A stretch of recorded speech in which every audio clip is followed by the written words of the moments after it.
سڵاوتان لێبێت و بەخێر بێنەوە بۆ بەرنامەی کورد کۆنەکشنی ئەمڕۆمان لێرە لە واشنگتن کاتژمێر 8 بەیانیە. من هێرۆ زەنگەنە و هاوکارم ساڵح دمیجەر ئەم بەرنامەیە پێشکەش دەکەین کە دەتوانن لە کەناڵی NRT شەوە بینەری بن.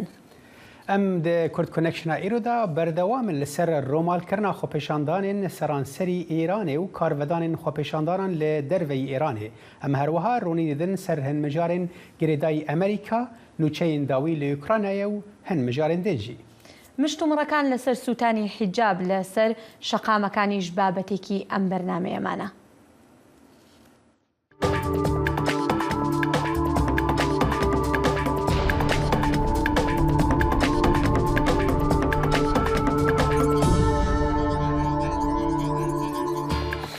وێنەیên UGC yên 26 Îlûnê hatin belavkirin nîşan didin ku jinên Îranê bi şahî hicaba xwe li kolaneka bajarê Sinê paytexta Parêzgeha Kurdistanê ya Îranê li badêkin di rêveçûnekê de piştî mirina Jîna Emîniya 22 salê di nav destên polîs de.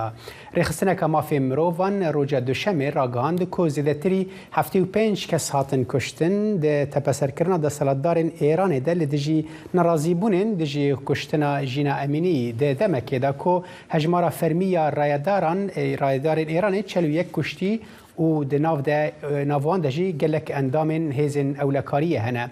Karbidestan roja dişemê got ew wan bêhtirî 1200 kes girtine. Gewahîderan ji Ajansa France Press ra got ku xwepêşander şeva duşemê dîsa derketin kolanan wekû her şevên din ji dema mirina Emînî di 16 Îlûnê de li Tehranê û deverên din xwepêşandana Tehranê bi duruşmên mirin ji bo dîktator banga bi dawîkirina desthilatdariya zêdetirî 30 salî yê rêberê bilindê Îranê Ayetullah Elî Xameneîyê 83 salî.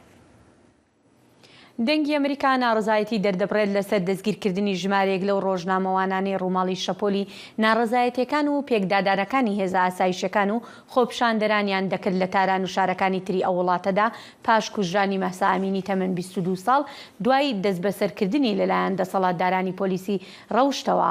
ڕێکخراوەکانی داکۆکی لە مافەکان دەکەن لەوانە کۆمیتەی پارێزگاریکردن لە ڕۆژنامەوانان دەڵێن بەلایانی کەم 20 ڕۆژنامەوان دەستگیر کراون و نەوید جەمشیدی ئەندامی فیدراسیۆنی نێونەتەوەی ڕۆژنامەوانان و سەرنووسەری ماڵپەڕی ئاسیا نیوز یەکێکە لە دەستگیرکراوەکان. بەڕێز جەمشیدی لەم ماوەی ڕابردوودا میوانی بەرنامەکانی بەشی فارسی دەنگی ئەمریکا بووە. ڕۆژی 24 مانگینۆ هێزە ئاسایشەکانی ئێران لە ماڵەکەی خۆیدا دەستگیریان کردووە بەبێ ئەوەی هۆکاری دەستگیرکردنەکەی ئاشکرا بکەن.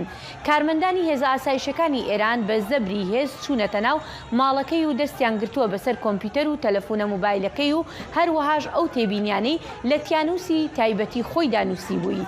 بەپێی نێوەندی ژنانی ڕۆژنامەوانان بەلایەنی کەم 7 لە ژنە ڕۆژنامەوانەکانیش لە نێو گیراوەکاندان. ئەم نێوەندە دەڵێت ئێران مەترسیدارترین شوێنە بۆ ڕۆژنامەوانانی ژن. یۆڵاندا لۆپێز بەڕێوەبەری کارگەڕی دەنگی ئەمریکا دەڵێت ئێران سەرکوتکارترین وڵاتە بۆ ڕۆژنامەوانان و دەشڵێت گەلی ئێران شایستەی ئەوەن بەبێ هیچ کۆتوبەندێک دەستیان ڕابگات بە زانیاریەکان و دەشڵێت دەنگی ئەمریکا پشتیوانی لە ڕۆژنامەوانانی ئێران دەکات و هیواداریشە بە پارێزراویەوە ئازاد بکرێن چونکە ئازادی ڕاگەیاندن گرنگە. دەنگی ئەمریکا بەردەوام وابەستەیە بۆ بەرەنگاربوونەوەی هەوڵە چاواشەکارەکان و سانسۆرکردنی ڕژێمی ئێران دەیان کات. ئەم بەرەنگاربوونەوەیەش لە ڕێگەیاندنی هەواڵی دروست و بابەتیانە و زانیاری ڕاستەکانەوە بۆ گەلی ئێران. زیاتر لە هەفتەیەکە خۆپیشاندانی ناڕزایەتی لە ئێران بەردەوامە دژ بە مەرگی ژینا ئەمینی ئەو کچە 22 ساڵانەی کە لەلایەن پۆلیسی ئاکارەوە بەهۆی پابند نەبوونی بە حیجابی زۆرە ملێ لە تاران دەستگیر کرابوو. ئێستا شەقامەکان پڕ بوون لە ژن و لە بەردەم دەسەڵاتدا لەچکەکانیان دەسووتێنن. واشنگتن پشتیوانی بۆ خۆپیشاندەران دەردەبڕێت. راپۆرتی ئارەش عەرەب ئەسەدی. خۆپیشاندەران لە تاران دروشمی ئەمە ساڵی خوێناویە دەچڕن لەو دەمەی لەشکری ئێرانی بەنێو شارەکاندا دەڕوات. ئێران لە ئێستادا پێی ناوەتە دووەم هەفتەی نائارامی مەدەنی، ئەوەش لە ئەکانی مەرگی ماسا ئەمینی تەمەن 22 ساڵان. ماسا ئەمینی لە دەمێکی پێشوەختی ئەم مانگەدا لە گرتوخانەی پۆلیس لە ئێران دیار نەما بە هۆکاری تەموو مژاوی شکاندنی یاساکانی ئاکار لە ئێران. 3 ڕۆژ دواتر ماسا مرد. ئێران دەڵێت فرمانی ئەنجامدانی لێکۆڵینەوەیکی لە مەرگی مەحسا ئەمینی داوە. دوای مەرگی مەحسا هەتا دێت دەربڕینی پشتیوانی لێی لە زیادبووندایە. ئەمەش لە سەروبەندی بانگەشەی نوێ دژ بە کۆماری ئیسلامی ئێران. خۆپیشاندان لە سەرانسەری جیهان بەرپا بوو دژ بە کۆبوونەوەی ئەنجومەنی گشتینەتەکانی ئەم دواییە لە نیویۆرک، واتە لەو شوێنەی ئیبراهیم ڕئیسی سەرۆکی ئێرانی گەمارۆکانی ڕۆژئاوایی سەرکۆنە کرد و بە چەکی کۆمەڵکوژ دژ بە هاوڵاتیانی ئێرانی پێناسەی کرد و ئاماژەی بەخواستی گەڕانەوەی ئێران بۆ وتیوێژەکانی ناوکیش کرد، ئەوەی کە بە مەبەستی بوژاندنەوەی سەودا ناوچەکەی ساڵی 2015 لەگەڵ زلهێزانی جیهان. ئێران دەوڵەتێکی پشتیوانکاری تیرۆریزمە، ئەوان بەردەوامن لە دروشمی مەرگ بۆ ئەمریکا. ئێمە ڕێگەیان پێنادەین ببنە خاوەن چەکی ناوکی. من هەمیشە هەستم کردووە بەوەی کە ئەم بەڕێوەبەرایەتی ئەمریکا زۆر پەرۆشی گەیشتن بە سەودایەک بووە. من پێم وایە نابێت ئێمە بەرەو سەودایەک هەنگاو بنین. ئەم بەڕێوەبەرایەتیە دەیەوێت بە دەیان میلیارد دۆلار لە پێناو دەستەبەرکردنی ئەو سەودایە ڕەوانەی ئێران بکات. من بڕوام وایە ئەوە دەبێتە سەودایەکی خراپ بۆ ئەمریکا. هاوکاتیەوەی خۆپیشاندەران لە ئێران لەگەڵ پۆلیسدا بە یەکدا دەدەن و بە ئاشکرا سەرپۆشەکانیان دەسووتێنن، وەک پیشاندانی بەرهەڵستی لە هەمان کاتدا بەڕێوەبەرایەتی سەرۆک بایدن پەیمانی وابەستەیی دەدات بۆ وتیوێژەکانی ناوکی و هەروەها پشتیوانی بۆ خۆپیشاندانەکانی ئێران و پشتگیریکردنیشی لە مافەکانی ژنان. خۆپیشاندانەکان ڕنگدانەوەی قوڵ و بەربڵاوی ڕیشەدا کوتراو لە نێوان دانیشتوانی ئێران دەخاتە ڕوو بەوەی کە ژنان لە ئێران شایستەی شق و مافەکانیانن. هەروەها ویلایەتە یەکگرتوەکانی ئەمریکا لە نەتەوە یەکگرتوەکان لەو بارەیەوە ڕاشکا و زۆر ڕوون و تند بووە. هەروەها گوێبیستی سەرۆک بایدن بوون کە بە ناوی مافەکانی گردوونی مرۆڤ و هەموو هاوڵاتیان و سەرجەم ژنان لە ئێران قسەی کردووە. لە ریزبەندی جیهانی مافەکانی ژنان ئێران لە خوارەوەی ئەو ریزبەندەدایە. بە گوێرەی راپۆرتی کۆربەندی ئابووری جیهان بۆ ساڵی 2020 تەنها کۆماری دیموکراتی کۆنگۆ و سووریا و پاکستان و عێراق و هەروەها یەمەن لەبارەی مافەکانی مرۆڤەوە زۆر لە ئێران خراپترن. بە درێژایی ئەم نائارامیە مەدەنیە لە ئێران بەدەیان لە خۆپیشاندەران گیانیان لەدەستداوە. بۆ ئارش عەرەبەساتی سمکۆ عەزیز، دەنگی ئەمریکا. کارڤدانên rewşa Îranê li seranserê cîhanê berdewam in û li Amerîkayê jî berpirs behsa van xwepêşandanên dawiyên Îranê û herwiha doseya navokiya Îranê dikin. Li Wezareta Derve rojnamavanan ev pirs arasteyî peyvdarê Wezaretê Ned Price kirin ji bo agahiyên bêhtir di vê derbarê de nahevkarê me Belên Salih bi me raye. Dem baş belên pirsyar bêhtir çi bûn û bersivên Price çi bûn؟ پرسیارەکان ئێجگار زۆرن وەکو ئەو کاردانەوانەی کە تۆش ئاماژۆ پێکرد ساڵح بۆ نمونە لە فەڕەنسادا ئێستا سەرۆکی فەڕەنسا کەوتۆتە ژێر فشارێکی ڕێکخراوە سیڤیلیەکانی داکۆچی لە ئازادیەکان دەکەن لەسەر چی؟ لەسەر ئەوەی کە کۆبوونەوەیەکی کردووە لەگەڵ ئیبراهیم ڕئیسی سەرۆکی ئێران لە نیویۆرک هاوکاتی کۆبوونەوەی گشتی ساڵانەی ئەنجومەنی گشتی نەتەوە یەکگرتووەکان. لێرەش لە ئەمریکادا دوێنێکە کە ڕۆژی دووشەممە بوو وەزارەتی دەرەوە هاوکاتی پرس کۆنفرانسەکەیان ینی جەختێکی زۆر لە دۆسەی ئێران و دەکرایەوە بە تایبەتی لە ڕوانگەی هەڵوێستی ئەمریکاوە بە گوێبیستی وتەبێژی وەزارەتی دەرەوەی ئەمریکا بین.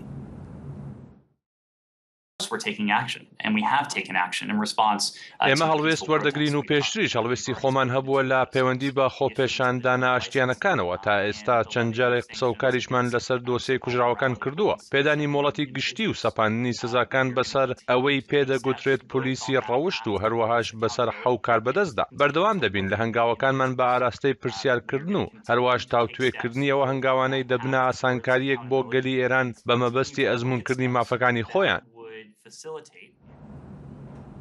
دەستگاکانی میدیا لە ناو کۆماری ئیسلامی ئێراندا هەواڵی چاواشەکار بڵاو دەکەنەوە سەبارەت بۆ خۆپیشاندانانەی کە هەندێک لەو دەستگایانە بە تایبەتی ئەوانەی کە سەر بە پاسدارانی شۆڕشی ئیسلامین و نزیکن لە ئایەتوڵا عەلی خامنەئی ڕابەری کۆماری ئیسلامی ئێرانەوە ئاماژە بەوە دەکەن خۆپیشاندانەکان دژی ئەو جۆرە بەهایانەیە کە وڵاتانی ڕۆژاوا دەیانەوێت لە ناو ئێراندا بیسەپێنن. با بەڕوونی بڵێم ئەم خۆپێشاندانەی دەیبینین سەبارەت بە ئەمریکا نییە سەبارەت بە ئێمە نییە ئەمە شەپۆلی ناڕەزاییە سەبارەت بە ڕوانینەکانی گەلی ئێران بۆ بەکارهێنانێکی ئاشتیانەی مافەکانی خۆی پێمان وایە پێویستە ڕێز بگیرێت لە مافە هەرە بنچینەیەکانی خەڵک بێگومان ئەمە ناو ئێرانیش دەگرێتەوە.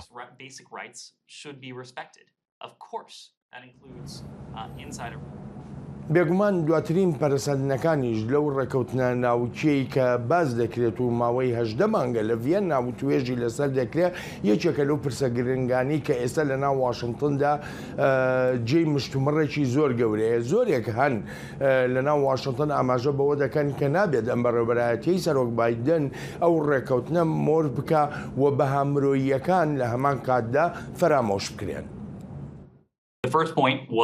جا خاڵی یەکەم ئەو ئەگەرە گەورەیە بۆ گەڕانەوەی هاوبەش بۆ وابەستەی ئەمریکا لەگەڵ ڕوانینەکەی سەرۆک بایدندایە کە سوورە لەسەر ئەوەی هەرگیز نابێت ئێران ببێتە خاوەنچەکی ناوکی بڕواشمان بەوەیە ڕێگەی دیپلۆماتی باشترین ڕێگەیە بۆ گەیشتن بە ئامانجا ئەگەریش گەیشتینە ئەوەی بگەڕێنەوە بۆ ڕێکەوتن ناوەکیەکە ئەوە خواستی ئێمە لا نابات لەسەر دۆسیەی بەرپرسیارکردن لەسەر ئەو بابەتانەی ئێستا باسییان لێوە دەکەین.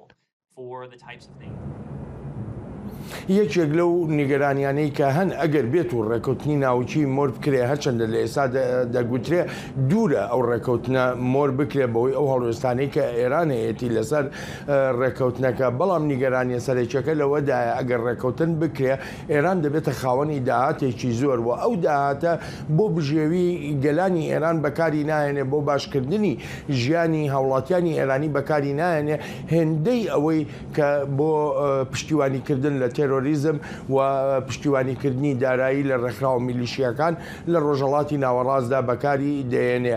وەزارەتی دەرەوە جەخت دەکاتەوە لەوەی بۆ لەمەوە دووە دۆسیی مافەکانی مرۆڤیش بەشێکی گرنگی هەڵوێستەکانی ئەمریکا دەبێت.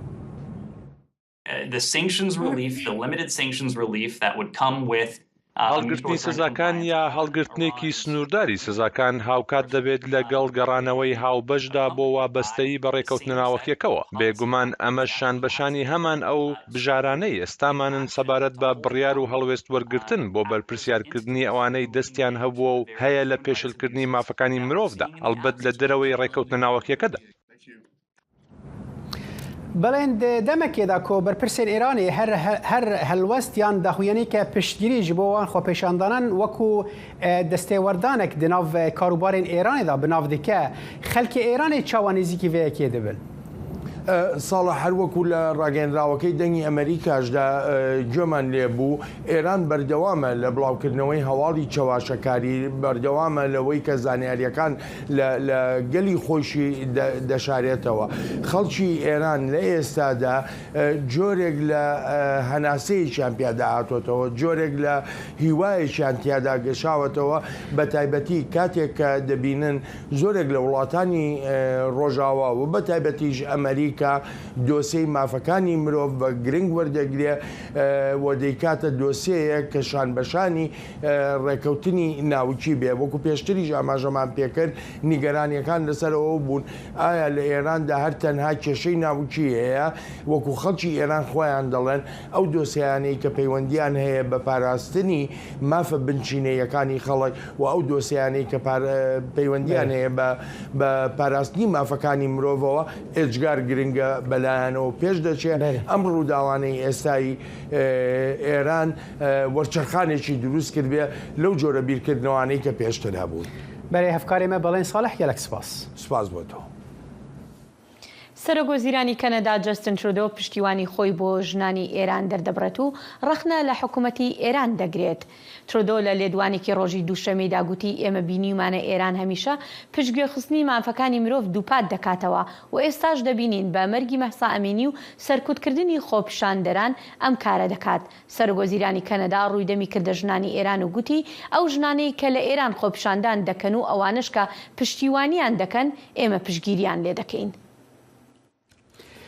ایرانی به سلوگانان لتهران لجاده قاسم سلیمانی دوشم درکتن خوپیشاندانن لدجی کشتنا جینا امینی و به صدان خوپیشاندرن به هرس هاتن گرتن و افجی هن دیمنن وان خوپیشاندانان.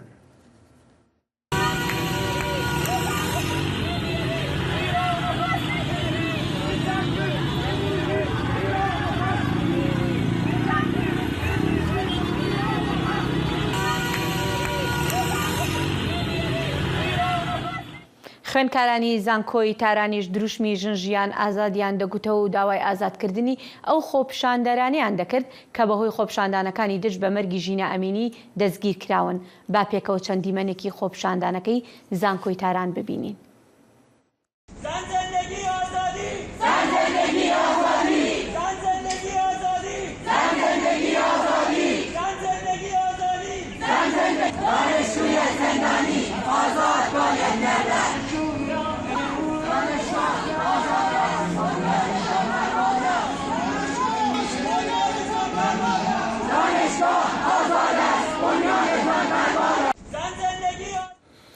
هن گرتین ویدیوین روجاین 23 ایلونه خوپیشاندانن باجار مشهد نشان دادن کل ورجی وکو سرانسری باجار و باجاروکن ایرانی کشتنا جینا امینی شرمزار کرن که ام هن دیمنان ببینن.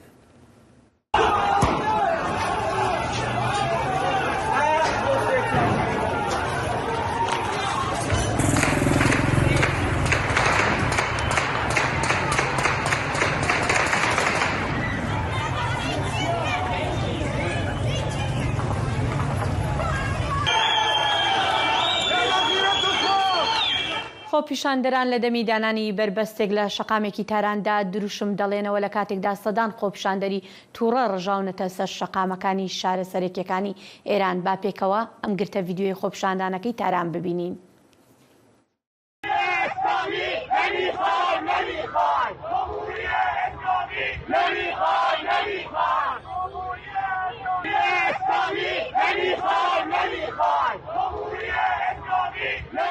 خوپیشاندان لباجار بوشهر یه با شور رجاوای ایران جی هبو و تدا جنک حجاب خوا شوتاند افجی هندی منن و خوپیشاندانینه.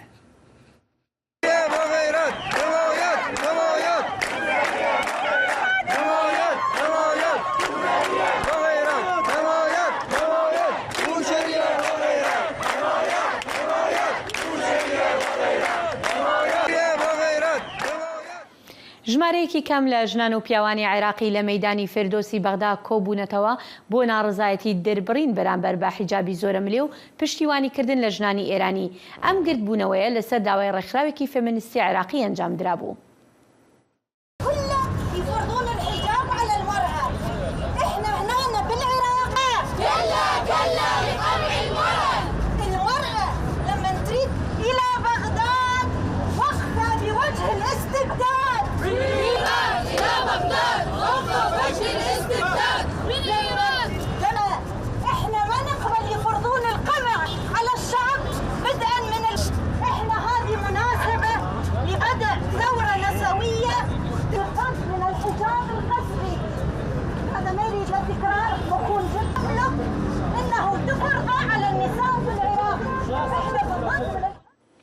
ژنان لە پێشەنگی هەروادێ و بەرزبوونەوەی ئاستی شەپۆلی ناڕەزایەتیەکانی ئێراندان کە بە شۆڕشی ژینا ناودێر دەکرێت.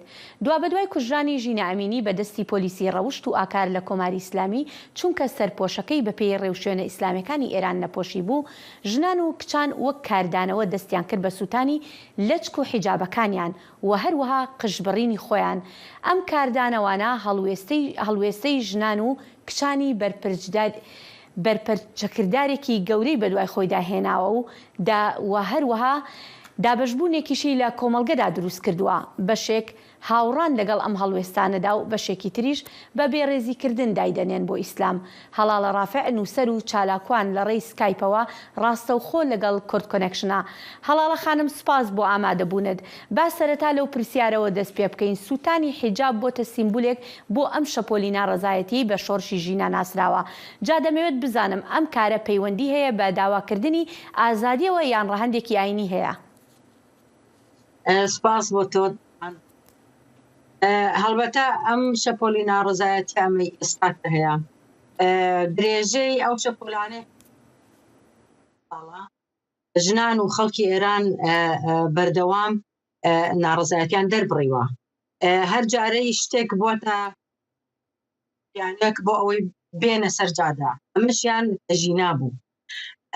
هەڵبەتە ئەزانین 2017 و پێش ئەوە کە ساڵەها ئەم شەپۆلە ناڕەزایەتیانە هەر بەدەوام بۆ لە ئێرانە. هەڵبەتە پرسیژن من ئەمەوێ ئەوە بڵێم جارێ ڕاستی پرسیژن لە ئێران چونکە زۆر قسە لەسەر ئەوە ئەکرێت لە ڕیزبەندی یەکەمایە لەبەرەوەی پۆڵەکەی سەرەکی وەستاندنی ئەو باڵەخانە و سیستەمی کۆماری ئیسلامیە لەبەرەوەی ئەو هەر یەکەم جار کە هاتە سەر حکوم بە حیجاب دەستی پێکرد بە حیجاب خستنە سەرسەری ژنان کە لەوێ توانی هەموو کۆمەلگا ڕامدا لەبەرەوەی ئەو حیجابە خۆی لە ڕاستە ئامراز و هێمایەکی ئەساسیە بۆ داسەپاندنی شەریعە و قانون و ڕێساوی یاساکانی جمهوری ئیسلامی. ئەمە حیجاب پەیوەندی بە تاکێکەوە یان باوەڕێکەوە یا کەسێکەوە کە باوەڕێکی ئاینی هەبێ نەماوە. حیجاب ئێستا ئەو ئامرازەیەکە جمهوری ئیسلامی ئەگەر حیجاب وەلان بێ جمهوری ئیسلامی بەڕاستی لە ئەگەرێکی زۆر زۆرا منە توان بڵێم سەتان یعنی ڕوخانی جمهوری ئیسلامی لابردنی حیجاب چونکە ئەو بەوە هاتە سەر حکم. جگەلەوە پرسی حیجاب بەڕاستی سووتاندنەکەی یعنی ئیشکردن لەسەر ڕوخاندنی 41 ساڵە لە بەرامبەری وەستاوە و ئەمە پێم وانە بۆ بریندارکردنی هەست و سۆزی تاکێک بێ کە باوەڕی بە ئاین هەیە. بەڵێ هەڵاڵە خانم لە هەرێمی کوردستانی عێراق ئەم بابەتی سووتانی حیجابە بۆتە بابەتێکی ئێجگار مشتومڕ لەسەر و جارێکی تر دابەشبوونی لەناو ژنان و کچاندا دروست کردوتەوە. هەیە داکۆکی لێ دەکات و کەمی ژنین ئەوانەی دژی وەستاونەتەوە. ئایا کێشەی ژنان لە هەرێمی کوردستان بریتیە لە حیجاب و سەرپۆش؟ مەبەست لای خۆمان بەڵێ لە هەری مەبەستم لە هەرێمی کوردستانە. ئەزانی ئەمە تەفسیری بەمەبەستەوە هەڵبەتە ئەمە ڕەوتە سیاسیەکان ڕەوتە سیاسی ئیسلامیەکان ڕەوەکان ئەمانە ئەم تەفسیرەکەن کۆمەڵگەش بدە خۆیانە بۆ ئەم تەفسیرە ڕائکێشن کە ئەمە پەیوەندی بە حیجابێکەوە هەیە. ئەمە پەیوەندی بە حیجابەوە هەیە بە شکڵێکی شێوەیەکی گشتی کە هێما و ڕەمزی جمهوری ئیسلامیەوە پەیوەندی حیجابی زۆرە ملێوە هەیە. پەیوەندی بەوە نییە کە هەرچەنە من پێم وانە حیجابی ئازادانە هەبێ بەڵام لە بەرامبەر تاکێکە. بەڵێ هەڵاڵە خانم مەبەستەکەم لەوەیە ئێمە دەبینین لە زۆربەی بەشەکانی جیهان پشتگیریەکی زۆر لە ژنانی ئێران کراوە. باشە ئەم دابەشبوونە لەناو خودی ژنی کووردا بۆ هەیە بۆ نمونە لە هەرێمی کوردستانی عێراق ئەم دابەشبوونە بۆ هەیە. یعنی بۆچی ئەم دەنگی ناڕەزایەتیە بەرامبەر بە سووتانی حیجاب لەناو خودی ژنی کوردەوە سەری هەڵداوە لە هەرێمی کوردستان؟ لە کوردستان بشێکە لە هەموو عالم و لە هەموو جیهانیشە هەمیشە لە حساسەکان و هەستارەکان و چارە نووسازەکانە دوو ڕەوت بردەوردە ڕۆشنە بێتەوە. ڕەوتێکیان کە بێ قەید و شەرط داکۆکی و دیفاع و لە پشتی ئازادی بێ قەید و شەرتی ئینسانەکان ژنان ئەوەستێتەوە و هیچ ئەگەرێکی لەسەر نییە بۆ ئەو جەمسەرێکی ئەو ئەمانە بەداخەوە جەمسەری ئەو بەریان ئەو جەمسەرەیە کە بە پێچەوانەوە. بەڵام ئەویش لە ڕەوتی جیاواز پێگیە ڕەوتیان هەیە لە هەنێک لە قۆناغا ئەبێتە دیفاعکرد لەم ئازادیانە تا ڕادەیەکی محدود لە هەنێکیانە شەرمنانە ئەو ئازادیان لەو ئازادیان ناکاو لە هەنێکیانە تەواوی دەرئەکەوێتە ناوەڕۆکی ئەنجەم سەرەکیە لەبەرەوە من پێم وایە کوردستانیش بەشێکە لەوە و جگە لەوە بیرمان نەچێکە ئێستا بەتایبەت لە وڵاتانە چاکە بەڕاستی ڕۆحی هاوپشتی هەڕادێک کەمڕەنگە تاڕادێک کەمڕەنگە بۆ لەبەر ئەوەی یعنی بەگشتی ئێستا لە ئەوروپا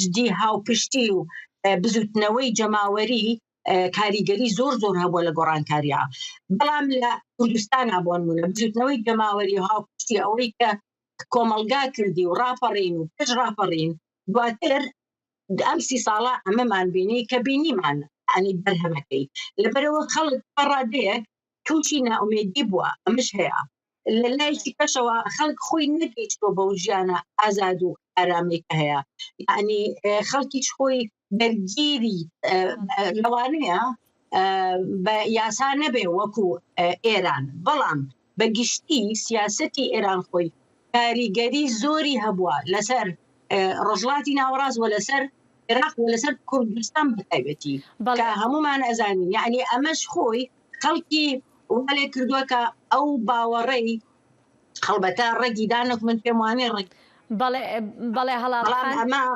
کاری بۆ کراوە بەڵێ هەڵاڵخان بەداوای لێبوردنەوە بە وادەی و توێژەکەمان هەر ئەوەندە بوو زۆر سوپاس دەکەین بۆ بەشداریکردنت لەم بەرنامەیە سوپاس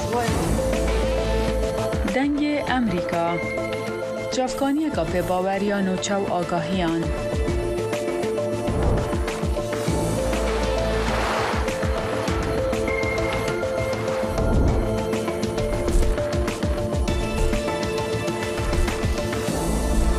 برای مالپەر و پلاتفۆرمên میدیا civakîya dengê Amerîka bala xwe bidin pêzanîn û nûçeyên cîhanê.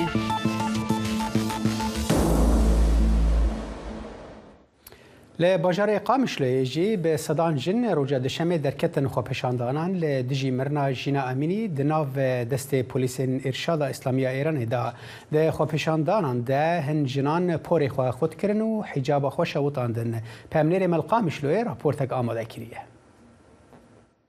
Rêxistin û çalakvanên femînîstên Kurdên Sûriyê kuştina Mehsa Emînî şermezar dikin û bang li hemû tevgerên jinan dikin ku ji bo piştgiriya jinên Îranê tev bigerin. Berdevka rêxistina Saraya dijî tundiya li ser jinan Arzo Temmo dibêje ew piştgiriya şoreşa jinên Îranê dikin û bang li rêxistinên navneteweyî dikin ku destwerdanê bikin li dijî polîtîkeyên desthilata Îranê li dijî jinan werin rawestandin. Bangewazî ji bon dewletê navnetewî em dibêjin wek rêxistina sera bangewaziya me ji hemî dewletên mafên mirova dewletên hiqûqê jinê diparêzin mehkemekî ji her kesê ku werritînin ji kuştina Emînî re mehkemekê adil bêdanîn. Rêxistinên jinan li Bakur û Jilatê Sûriyê diyar dikin ku rejîma Îranê bûye kirtîgehek ji jinan re û mafê mirovan hatiye qedexekirin. Endamê Kurdanasyona Kongira Star Rîhan Loqo dibêje li Îranê gelek Kurd têne girtin û ciwanên Kurdan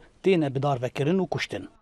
بوی رحیجی برحی کور و جلات دست بکرین برحی جینی امین امهیم بهتر تکوشینا جنا آزاد بلند بکن و آزادی مسوگر بکن و ولات خور رزگار بکن اموی برخدانی سلاف دکن و امجاردن دبیجن دبی کو هر کس بانگوازیا مجبور تواهی ریخستن و تفگر و مجلسین جنان استا جهانی ده کو ام هر کس خودی لروجلات در بکن ام هر کس جینی امینن و جبونا بلند کرنا استا تکوشینی امیل قادابن حتی کو ام آزادی مسوگر بکن. لارiyekî din çalekvanên Kurd li Qamişlo dibêjin ku hişmendiya rejîma Îranê mîna hişmendiya Daişê ye zordestiyê li jinan dike. Çalekvana Kurd Melka Osman dibêje tu cudahî di navbera rejîma Îranê û Daişê de tune ye ew li dijî mafê jinanin.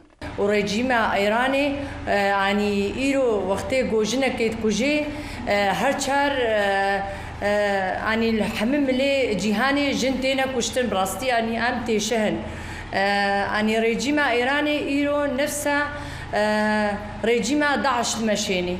لالiyekî din پارتیên siyasiyên Kurdên Sûriyê piştgiriya xwe ji bo jinên Îranê nîşan didin. Seroka Şipêla Pêşeroja Kurdistanê Narîn Metînî bang li hemû partî û hêzên Kurdistanî dike ku piştgiriya gelê Kurdê Îranê bike. Em karin bêjin em doz dikin li hemû hêzên siyasî navdewletî, rêxistinê mafê mirova û civaka sîvîl, partiyên Kurdî, Kurdistanî, rêxistinên niştîmanî karîbin piştgiriya me bikin, divê şoreşê de ji ber ev şoreşa em li dar dixin, şoreşa aştiyê û azadiyê. Hêjaya bêbîrxistinê gol li Qamişloyê û herêmên diniyên Kurdên Sûriyê kuştina Emînî tê şermezarkirin û jinên Kurd daketin qadan. Her wiha ji aliyê xwe ve Hevseroka Meclisa Sûriya Demokratîk Mesedê piştgiriya xwe ji bo jinên Îranê bi twîtekê de nîşan da. Her wiha fermandarê giştî hêzên Sûriya Demokratîk General Mazlûm Ebdê sersaxî ji malbata jina Kurd Mehsa Emînî re xwest. General Ebdê di twîtekê de got kuştina polîsên exlaqî yên Îranê ji Mehsa Emînî re bingeftineke exlaqî ye. Cihê şermezariyê ye. Em tevlî dengên ji bo Emînî bilind bûn dibin û serhildêran silav dikin. Divê pirsgirêka Kurd û ya jinê li Îranê bi rêbazên guncaw re çareser bibin. Sersaxî ji malbat û gelê Kurd re dixwazin. Zana Umer dengê Amerîka, Qamişlo. ئێرانیەکانی کە لە ئەستەمبول دەژین لە بەردەم کۆنسڵخانەی ئێران کۆبوونەوە لە کاتێکدا هەڵمەتی ببن بە دەنگی ئێمە بۆ فراوانکردنی ناڕەزایەتەکان لە دژی توندوتیژەکانی پۆلیس و سنووردارکردنی ئینتەرنێت لە دەرەوەی وڵات پەرەیسەندووە.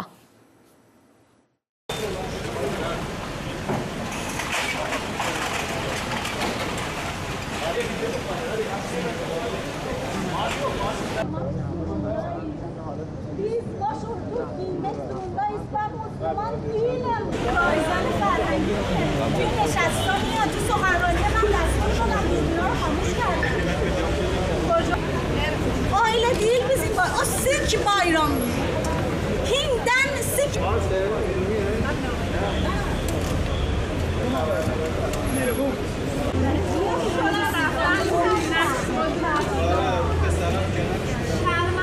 Susmaktan korkuyoruz. Zulümün önünde susmaktan korkuyoruz. Ve ben o korkak olmak istemiyorum. Mezlumun ahi indirir şahi. Bu mezlumundur. Bu kez mezlumundur.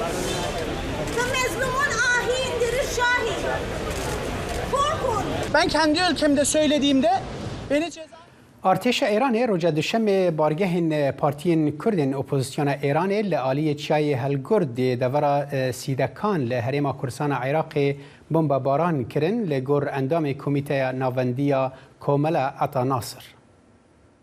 ئەمڕۆ دووشەممە بۆ سێ جار ینی لە بەیانیەوە تاکو ئێستا کۆماری ئیسلامی ناوچەکانی بناری هەڵگوردی بردومان کردە کە هێزەکانی ئێمە کۆمەڵ زەحمەتکێشان و باقی حیزبە کوردیەکانی لێیە لەم سێ جارە هەر جارێکم 2 سەعات و 3 سەعات بە خەستی بە بتۆ بۆ ڕاجیمە و بردومانی ئەم ناوچەیە کردو فڕۆکە جەنگیش هەستاوە بۆ شناسایی بۆ ترسان بەڵام تا ئێستا بەخۆشیەوە زەروزیانێکی گیانیمان نەبووە تا ئێستا بەڵام لەوا چێتە بەردەوام بێتن تا ئاخریشەوە. لسر احتمالا ایرشکرنا سر بنگهن اپوزیسیونا کردی یند ناوا هرما کردستان دا ناصر او یک دور نخست. کۆماری ئیسلامی بەداخەوە ئەلێسا زۆر ئۆپەرتونیتیژانە هەر نسبەت بە خۆپیشاندەران لە کوشتنی خەڵک دەست ناپارێزێت برادیشدا حتا ئێلانێک دە ڕۆژی شەمێ ڕابردوو کە بە هەرێمی کوردستان خەڵکی ئەم ناوچە لە ماگەکانی ئێمە دوورکەونەوە دیاری نیشانی ئەوەی بیکات من تەسەورەکەمێشی کات چونکە هەڕەشەی کردو هەر پێشتریش بەڵام ئێمە وەکو پێشمەگە خانەخە ئامادەین و چاوەڕوانی هەر جۆرەشتێکی کۆماری ئیسلامی ئامادەین بە هەر شەرایطێک. بەڵێ عزیزانی ئێستاش دەچینە عێراق و لەوێ هەوڵەکان بۆ پێکهێنانی حکوومەت و کۆتایی هاتن بە چەقبەستووی سیاسی لایەنەکان بەردەوامە.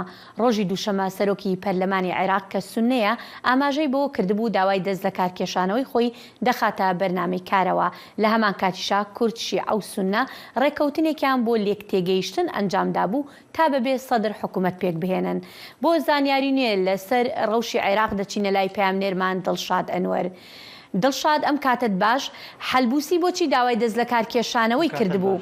ئایا داواکەی داوایەکی جدیە؟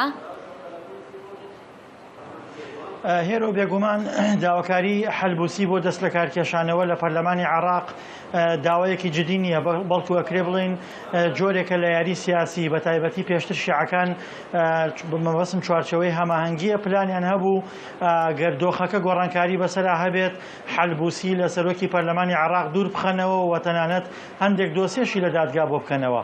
بەپێی زانیاریەکان کە لە بەرپرسانی عێراقەوە وەرمگرتوون مەبەستی حەلبوسی لە دەست لە کارکێشانەوە لە پەرلەمانی عێراق مەبەستەکەی جدی نییە، بەڵکو دەیەوێت ئەو سنگ و قورسایی کە لای سەدرەکان هەی بووە چوارچەوەی هەماهەنگیش هەمان قورسایی و ڕۆڵی پێ بدەنەوە و ئەو بیرۆکەیە بووەلاوە بخەن کە بەنیازیان هەبوو لۆ پۆستەکەی لای بدەن و باشترین ئاماژەش بۆ ئەوە دوای ڕاگەیاندنی ئەوەی کە حەلبوسی دەیەوێت دەست لە کار کێشێتەوە عەمار حەکیمی سەرۆکی ڕەوتی حکمەی نیشتیمانی کە یەکێکە لە کارکتەرە گرنگەکانی نێو چوارچەوەی هەماهەنگی ئاماژەی بەوە کرد کە ڕەنگە دەست لە کارکێشانەوەکەی نەخرێتە دەنگدانەوە بۆیە بە هەموو ئاماژەکان بۆ ئەوە چونکە دەست لە کارکێشانەوەی حەلبوسی یاخود ئەوەی کە خۆی ئەعلانی کردووە جۆرێکە لە یاری سیاسی و ئەوێت هەمان ڕۆڵ و قورسایی کە لای سەدرەکان هەی بووە لای چوارچەوەی هەماهەنگیش هەی بێت. بەڵێ باشە دڵشاد لە ئێستادا پلانی سەدر چییە؟ هێرۆ ئەو زانیاریانەی کە من دەسم کەوتووە پلانی سەدر ئەوەیە کە چاوەڕوان نەکات یاخود چاوەڕێ ئەکات تشرینیەکان لە مانگیدا دەست بکەنەوە بە ئەنجامدانی خۆپیشاندان و ناڕزایەتی و ڕەوتەکەی ئەمیش ببێتە بەشێک لە خۆپیشاندان و ناڕزایەتیەکان بۆ ئەوەی ئۆباڵی و ئاڵۆزی و ناڕزایەتیەکان بکەوێتە ئەستۆی تشرینیەکان و هیچ بەرپرسیارەتێک نەکەوێتە ئەستۆی سەدر. خۆ ئەگەر تشرینیەکان خۆپیشاندان ئەنجام نەدەن ڕەنگە سەدر بێوێت هەندێک کارتی تر بەکاربێنێ، بەڵام ئەمەوێ ئاماژە بەوە بکەم کە سەدر فشارێکی زۆر ئێجگار زۆری لەسرە بۆ ئەوەی جارێکی تر عێراق نەباتە دواوە و نەیباتەوە بۆ قۆناغی ئاڵۆزی لە حاڵەتێکە ئەگەر ناومێت ببێت لە خۆپیشاندانی تشرینیەکان ڕەنگە هەوڵێکی تر بدرێت بۆ ئەوەی جۆرێک لە ڕێکەوتن بکرێت لەگەڵ چوارچەوەی هەماهەنگی و سەدر کارێک بکات کە بە شێوەیەک لەو با بڵین جۆرێک لە پاساو بهێنێتەوە بۆ ئەوەی لەو ئیحراجیە یاخود لەو پەرتەوازی یاخود لەو تەریکبوونەی کە تێکەوتووە دەربازی ببێت. بەڵێ دڵشاد دەمەوێت بزانم چی کراوە بۆ پۆستی سەرۆک کۆماری عێراق؟ ئایا هیچی نوێ هەیە لەو بارەیەوە؟ هێرۆ بێگومان چوارچەوەی هەماهەنگی ئەیانەوێت هەرچی زووە حکوومەت پێک بهێنن و تا سەرۆکۆمار هەڵنەبژێرێ حکوومەت پێک نایەت لەبەرەوە سەرۆکۆماری عێراق کاندیدی سەرۆکوەزیران ڕاستپێریە. بەڵام تا کۆم دەقەی کە من قسەی تیاکەم یەکێتی و پارتی ڕێک نەکەوتون لەسەر کاندیدێک بۆ پۆستە، بەڵام گفتوگۆی نهێنی و ژێربەژێر هەیە بۆ دۆزینەوەی چارەسەرێکی ناوەندی بۆ هەڵبژاردننی پۆستی سەرۆکۆمار لە نێوان یەکێتی و پارتیە. بەپێی زانیاریەکان چارەسەرەکە ئەوەیە کە جارێکی تر دەرگای خۆپاڵاوتن بۆ پۆستی سەرۆکۆماری عێراق بکرێتەوە بەوەی کە پارتی دیموکراتی کوردستان دەستبەرداری کاندیدەکەی بێت و یەکێتی نیشتیمانیش دەستبەرداری بەرەم ساڵح سەرۆکۆماری ئێستای عێراق بێت، جارێکی تر دەرگا بکرێتەوە بۆ ئەوەی یەکێتی کاندیدێکی تر پێشکەش بکات. ئەمە گفتوگۆی لەبارەوە کرێ، بەڵام هێشتا دیار نییە کە ئەم گفتوگوانە ئەگەنە نەتیجە یاخود چۆن کۆتاییان پێدێ، بەڵام ئەم گفتوگۆیە کە ئێستا من قسەکەم لە ئارادایە و ژێربەژێر ئەم گفتوگۆیە ئەگوزەرێەوە ڕەنگە زیاتر لە ڕۆژانی داهاتووە گفتوگۆی لەبارەوە بکرێ. بەڵێ زۆر سپاس دڵشاد کە لەگەڵماندا بووی. زۆر سپاس بۆیەوەش. دەنگی ئەمریکا سەرچاوەی متمانە پێکراوی هەواڵ و زانیاری.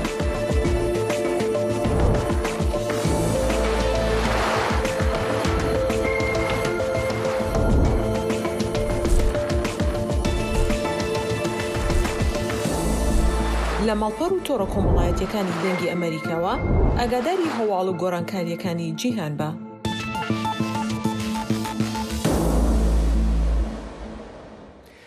سەرۆکی ئەمریکا جۆ بایدن ڕۆژە دوشەمێ گوت ڕێڤەبەریە وی دێ باجن نهێنیین نەباش ژناو ببە کۆ دەبێژە ئەو زۆرێ دەدەن سەر بودجەیە ماڵباتان دێ دەمەکێدا کۆ ماڵبات نکارن دەبارە خۆ بکن. سەرۆک ئەڤ شیرۆڤە دێ جڤینەکێدا بە ئەنجومەنە پێشەبازیە کۆشکا سپیرە کرد. بایدن گوت گروپ لەگەل کۆمپانیان کار دکە ji بانکان بگەر حیا دابینکەرên xizmetên telefonê û تلفون دستان و هیلن عزمانی دا کو باجین خوین و شارتی جهوله راکن دا کو لیچونین بکرن کو به هلاوسان را راستی زحمتیان دبن کم بکه بایدن گوت پیوسته مالبات وان باجان ندن او به تایبتی به گرانی لمالباتن کارکر ین چینا ناوین ددن وی گوت سه چاریکن 20 بانگن هری مزن ین ولید او باج جناف برن ده پروسیا شیکن وگران دیده که ریجه وان $5. سەرۆکی ئۆکرانیا ڤڵۆدیمیر زێلێنسکی دەڵێت ڕەوشی سەربازی لە دۆنسێکی ڕۆژهەڵاتی ئۆکرانیا سەختە و وتیشی دۆنسێک ئامانجی یەکەمی ئۆکرانیایە چونکە ئامانجی یەکەمی رووسیاشە. زێلێنسکی وتی بە دیاریکراوی ڕەوشەکە لە هەرێمی دۆنسێک سەختە هەرچی لە تواناماندا بێت دەیکەین بۆ وەستانی چالاکیەکانی دوژمن لە ئێستادا ئەمە ئامانجی یەکەممانە چونکە هێشتا دۆنباس ئامانجی یەکەمی داگیرکەرانە. تاوەکو ئێستا هێزەکانی رووسیا هەرێمی لۆهانسکیان کۆنتڕۆڵ کردووە و بە هێواشی بە هەرێمی دۆنسێکدا پێشڕەوی دەکەن. دۆنباس هەر یەک لە هەرێمەکانی دۆنسێک و لۆهانسک لە خۆ دەگرێت. سەرۆکی ئوکراینایە و بەرپرسن ئەولەکاریین ئوکراینایە ڕۆژە دوشەمێ جوین ji بۆ پلانکردنا ریین ڕوبەڕووبوونا بەکارانینا چەکên نوێن رووسیایê پشتی ku Moskoyê êrişên xwe li herêma Odessa zêdekirin bi riya bikaranîna dronên Îranê li gor nivîsgeha serok û karbedestekî herêmî. Peyvdarê rêveberiya herêmiya Odessa Serhî Bratçonk roja duşemê di konferanseka rojnamavanî de got ku Rusyayê di van çend rojên dawî de bi dronên Şehed 136 herîkêm 5 êriş li herêmê pêk anîn wî got dijmin hewl dide mûşekên erzan bikarbîne. Şehed gelekî erzanin pir caran bi cot dikarin werin bikaranîn. Em dibînin ku dijmin ji bo yek êrişê dikare çend ji van dronên kamikazî jî bavêje. Nivîsgeha seroktiyê cihê ragihandina ku roja dişemê got serokê bawayekî cihê roja dişemê ragihand ku serok Vladimir Zelenskî bi serfermandarîya fermandarê artêşê re Valery Zelonjinî serokê istixbarata leşkerî wezîrê berevaniyê û gelek karmendên din yên ewlekarî û leşkerî re hevdîtinek pêk anî. دوای 2 ساڵ لە سەرکوتکردنی میدیای بێلاروس پەخشی سربەخۆی بیلسات تیڤی بەرەنگاری زانیاری ناڕاست و پرۆپاگەندە دەبێتەوە تەنانەت لە کاتێکدا ڕۆژنامەنووسەکانی خۆیشی زیندانی دەکرێن. تامی واکەر ئەم راپۆرتەی لە وارشۆی پۆڵەنداوە بۆ دەنگی ئەمریکا ئامادە کردووە. لەو دەمەی هەزاران کەس لە خەڵقی بیلاروس ناڕزایەتیان دەربڕی بەرامبەر بە ئیدعای سەرکەوتنی ئەلێکزاندەر لوکاشێنکۆ لە هەڵبژاردنەکانی سەرۆکایەتی ساڵی 2020دا کەناڵی بیلاروسی بیلسات تیڤی لەوێ بوو. بەڵام لەگەڵ دەستپێکردنی دەستگیرکردنی دەنگە ئۆپۆزیسیۆنەکان لەلایەن پۆلیسەوە ڕۆژنامەوانە تووڕە سەربەخۆکان بۆیان دەرکەوت کە ئەوانیش کراونەتە ئامانج. بنکەکەی کەناڵی بیلسات لە واشۆی پایتەختی پۆڵەندایە و لەلایەن تیمێکی ڕۆژنامەوانی دەروی وڵاتەکەەوە بەڕێوە دەبرێت کە لەگەڵ هاوکارەکانیان لە ناو خۆی بیلاروسا کار دەکەن. بەڵام ئەوان تا دێت ڕوبەڕووی ئاستەنگی زۆر لە کارکردنیان بوونەتەوە. دوان لە ڕۆژنامەوانەکانی زیندانی کراون. کارمەندەکانی متمانی میدیایەکانیان لێ سەندراوەتەوە. لە مانی 11 2021دا منسک ئیزگەکانی بەڕێکخراوێکی توندرە و ناوزەت کرد. جێگیری بەڕێوبەری کەناڵی بیلسات دەڵێ ڕەوشەکان هەمیشە سەخت بوون بەڵام ئیستا زیاتر و زیاتر پشت بە هاوڵاتیانی ڕۆژنامەنووس دەبەستن. خۆشبەختانە ساڵی 2022 ئینتەرنێتمان هەیە نزیکەی هەموو کەسێک مۆبایلی هەیە خەڵکێکی زۆر کەرەستەمان بۆ دەنێرن ئێمە هاوکاری لەگەڵ ڕێکخراوەکانی تر دەکەین ئەوانەی ڕەنگە لە دەروی وڵات بن بەڵام هێشتا تۆڕیان لە بێلاڕووس هەیە و بێگومان ئێمەش تۆڕمان هەیە. ئەلبەتە سەلامەتی جەختی سەرەکی کەناڵی بیلساتە دوای دەستگیرکردنی پەیامنێرەکانی کاترینا ئەندریڤا و داریا جۆلسۆڤا لە مانی 11 2020دا. بیلاروس بە تۆمەتی ڕێخستنی ئاژاوی جەماوەری سزای 2 ساڵ زیندانی بەسەر هەر یەکەیاندا سەپاند. پاشان سەڵاتداران سزای 8 ساڵی دیکەیان بۆ ئەندریڤا بە تۆمەتی خیانەتی باڵا سەپاند. باڵیۆزخانەی بیلاروس لە واشۆ وەڵامی داواکاری دڵنی ئەمریکای نەدایەوە بۆ لێدوان لەسەر ئەم بابەتە. زیندانیکردنی هاوکارەکانیان وا دەکات تیمی تەلەڤیزیۆنی بیلسات هێندەی تر بۆ بەردەوام بوون پابەن ببن. تەنها هەوڵ دەدەم بیر نەکەمەوە لەوەی لە زینداندان و دوورن و ڕەنگە بۆ ماوەیەکی زۆر نەیان بینین بۆیە من تەنها ئەم هەستە لەبارەیانەوە دەهێڵمەوە کەوا هێشتا ئازادن یارمەتیم دەدات بۆ کارکردن و ئیشکردن. هەروەها کەناڵی بلسات بە ڕنگاری پرۆپاگەندە دەبێتەوە لەسەر شەڕی رووسیا لە ئۆکرانیا یەکێک لە پێوەرەکان بەرنامەیەکی تایبەتە بۆ ئەشکراکردنی هەواڵی ساختە. ئەمە بەرنمەیەکە کە تەنها ئەوە ڕوون دەکاتەوە کە ئەم زانیاریە ناڕاست و پرۆپاگەندەیە لەکوێیە و ئاشکرای دەکات و دەیگەڕێتەوە کە چی ساختەیە و بۆچی و مشکارێکی سەختە بۆ لێکۆڵینەوە لەو ڕاستیانە. میتکەڤیچ کە لە ساڵی 2020ەوە ڕووی لەوە شۆ کردووە دەڵێت بوون لە بیلاڕووس مەترسیە بۆ هەر کەسێک کە جژایەتی حکومت بکات بە تایبەتی ڕۆژنامەوانان. لە ئێستادا نزیکە هیچ میدیایەک لە بیلاڕووسدا کار ناکات تەنها یەک دوانێک نەبێت لەوانە کە هیچ شتێک لەبارەی سیاسەتەوە ناکەن بە هیچ شێوەیەک لەبارەی هەر شتێکەوە کە بەڕاستی لەم بواری گشتیدا ڕوودەدات. لە کاتێکدا حکوومەت بەردەوامە لە سەرکوتکردنی ئازادی ڕۆژنامەگەری لە بیلاڕووس لەوانە زیندانیکردنی ڕۆژنامەوانان و ڕەتکردنەوەی مۆڵەتی میدیا سربەخۆکانی وەک بێڵسات ناچار دەکرێن کارە ڕۆژنامەوانیەکانیان بۆ شوێنێکی دیکە بگوازنەوە بەڵام لێرە لە پۆڵەندا هەوڵ دەدەن بەردەوام ببن لە ئاگادارکردنەوەی بیلاڕووسیەکان و جیهانی فراوانتر لەوەی کە بەڕاستی چی لەسەر زەوی بیلاڕووس ڕوودەدات. شایان پاشا بۆ راپۆرتی تۆمی واکردنی ئەمریکا وارشۆ پۆڵەندا. ئیتالی بە نوچەیە سەرکەفتنا پارتیە نەتەوی یا بە پێشەنگیە ڕاستگیریە تند بە سەرۆکتیە جۆرجیا میلۆنی لە هەلبژارتنên welêta wekû yekem serokvezîra jin hişyar dibin serkirdeyên rastgirên seranserî Ewropayê yekser serkeftina Melonî pîroz kirin. ji bo cara yekê ji dema şerê cîhanê yê duwem ve dê hikûmetek bi serkêşiya Partiya Rastgiriya Tundrê li İtalyayê were damezrandin piştî derketina encamên hilbijartinan roja duşembê. Giorgia Meloni jî dibe yekem serokwezîra jin li İtalyayê. Nêzîbûna İtalyayê ber bi Partiya Rastgir ve demûdest rastiya ciyosiyasî ya Ewropayê guhart. Tê de Partiya ku hember Ewropayê gumanbar e tê ser desalata welatê ku endamekî damezrênê Yekîtiya Ewropayê ye û xwedîseyê mezintirîn aborî li nav wê hevgirtinê ye. Daviyê dahine guhertin çêbûn ji ber ku em bêjin ev çend salin çi guhertin çi nebûbûn. Lê dûmahiyê me dengê xuda kesekî nû. Hêvî ew e ku ew kes bi gotinên xwe re yên dibêje pabend be. Em dê lê bendê bin û bibînin. Rêberên rastgir li seranserê Ewropayê demûdest bi xêrhatina serkeftina Melonî kirin û hatina partiya wê ya bilez wekû peyameke dîrokî bo Brukselê diyar kirin. Encamên ber dawiyê diyar dikin ku koalisyona navarast û rastgiran dora 44 ji sedî ji dengên parlemanî bi dest xistiye ku jê Partiya Birayên İtalya ya Melonî 26 ji sedî ji dengan bi dest xistiye. وها دیاره از نه کسی که دنگ خواه بدمه جبر که از نه لانگیرا راسته ما لیوانه بوی رامانه اگو ولاد دخواست سرحلدانه که نشان بده از باردگم کمپین سیاسی الله تا سروک پارتیا دیموکرات به تفاهی شاش بو او نه کسی که گنجاب بو مخابن بشک جی ایتالیا دنگ خودانوی جبر که دیار بو او بسر نکبه Divan helbijartinan de rêjeya bejdariya dengdaran daket asteke nizm ya dîrokî ku tenê 64 ji sedî bû. Ez çavreme ku çarenivîsa siyasî ya zêdetir li sinûrên yasayî yên Yekîtiya Ewropayê bû İtalyayê zêde bibe. Ji ber vê yekê niha ez pirtir pêhêvî me da ku Yekîtiya Ewropayê ti çarçovek bêtir biryardar be û guhdariya me bike. Gera tevgera sosyal ya neo-faşist di gotara xwe ya serkeftinê de bi toneke nerm axivî got ku İtalyan dawiya dawî bi zelalî dikarî bûn diyar bikin divê kî hukmraniya wan bike.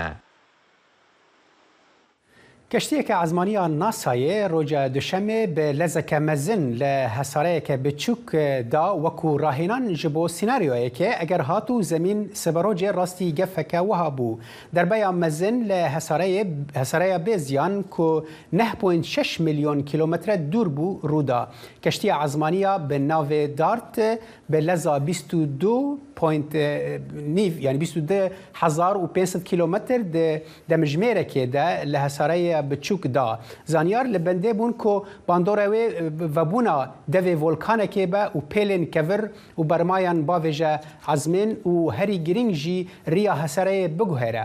Teleskopên li seranserî cîhanê û li ezman li همان خاڵە عزمێن کردن ئارمانج دا کۆ دیمەنێ بکشینن هەرچەند باندۆر یەکسەر دیار بوو نیشانە رادیۆە دارت ji nişkava rawestiya û ew ê çend roj an jî çend hefteyان dirêjke taku were destnîşankirin ka hesare çi qasîriya wê tê guhertin.